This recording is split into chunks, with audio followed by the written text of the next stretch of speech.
I never thought something like this could happen to me. You grow up hearing about kidnappings on the news, in movies, or true crime shows, but you never expect to be the one living it. That night started off so normal. It was a quiet Friday evening. I had just left my best friend Mia's house. We'd spent hours watching movies, eating snacks, and complaining about homework. Her house was only 2 blocks from mine. I'd walked that path 100 times. The sun had just started to dip below the rooftops. Everything was bathed in a soft orange light. The streets were empty, peaceful, not a sound, except the crunch of leaves under my shoes. But then, something changed. I can't explain it exactly. The air just felt off. I heard footsteps behind me. At first, I thought it was nothing, just someone else walking home, but the steps matched mine exactly.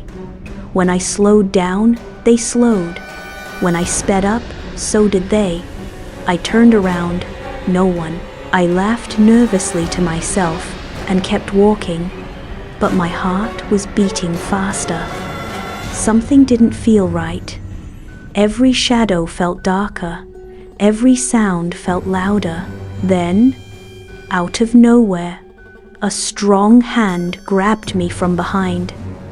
Before I could scream, another hand covered my mouth with a cloth.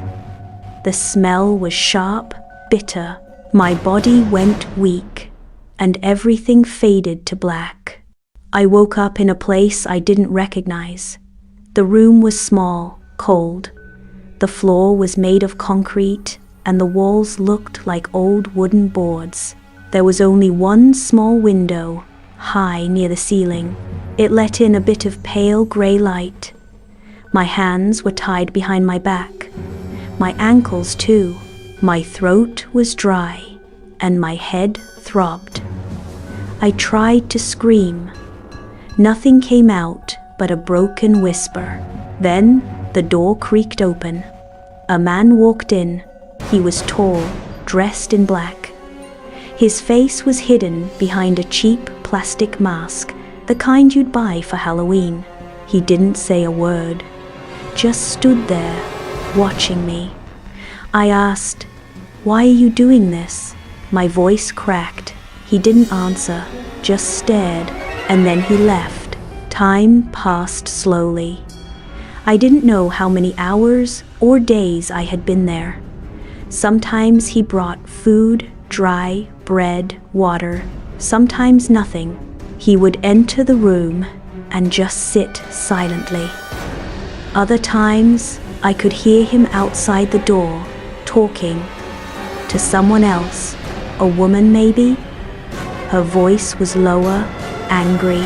I started to listen carefully, not just for clues, but for survival. One night, I heard something that made my blood run cold. "We've got the girl," he said into a phone. "She's the last one. Everything's ready." What did that mean? What were they planning? I cried that night. The fear, the hunger, the helplessness, it all hit me at once. But something inside me refused to give up. I kept watching, listening, looking for any chance to escape. Days passed, maybe even a week.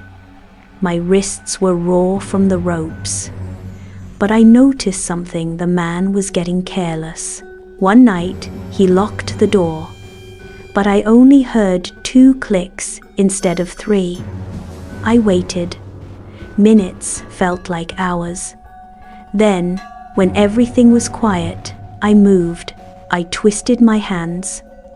The ropes had loosened over time.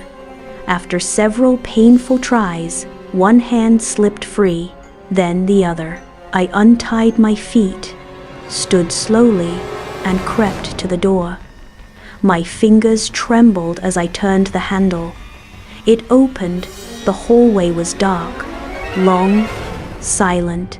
I tiptoed through it, barefoot and shaking. Doors lined the hall. most were closed. Then I heard something, crying. A child's voice. It came from behind one of the doors. I opened it and saw two little boys, maybe 7 or 8, tied up just like I was. They looked at me with wide, terrified eyes. "It's okay," I whispered. "I'm here to help." I untied them as fast as I could. They were crying quietly, trying to be brave. We held hands and moved back into the hallway. I didn't know where the front door was, but I knew we had to move quickly. We reached the stairs and started down. Then everything stopped. The man was there, no mask, just his face, his cold, angry face. He shouted, rushed toward us. I grabbed a lamp from a nearby table and threw it at him with all my strength. It hit his shoulder, and he stumbled. We ran, down the stairs, through the kitchen, out the door. The cold air hit us like a wave. We were outside. We screamed, loud, desperate cries for help. A neighbor across the street turned on their porch light. Then another. Soon people were rushing out. One of them called the police. We were safe. In the days that followed, everything changed. The man was arrested. So was the woman he worked with. She had been pretending to be a child services worker. Together, they had taken 7 children. Some had been missing for weeks, some for months. I was gone for 5 days, but it felt like forever. They kept us in an old, abandoned farmhouse just outside town. They had plans to move us again. No one knows what they were planning to do. Maybe we were lucky they were caught in time. Maybe not everyone was. People said I was brave, that I saved those boys, that I stayed strong. But the truth is, I was scared every second. I still am. I have nightmares. I jump at loud sounds. I double-check every door and window before I sleep. Because once you've looked into the eyes of a real-life monster, you never forget. And now, I tell my story. Not because it's easy, but because someone needs to hear it. Maybe you, because the world isn't always kind, and sometimes evil doesn't wear a monster mask.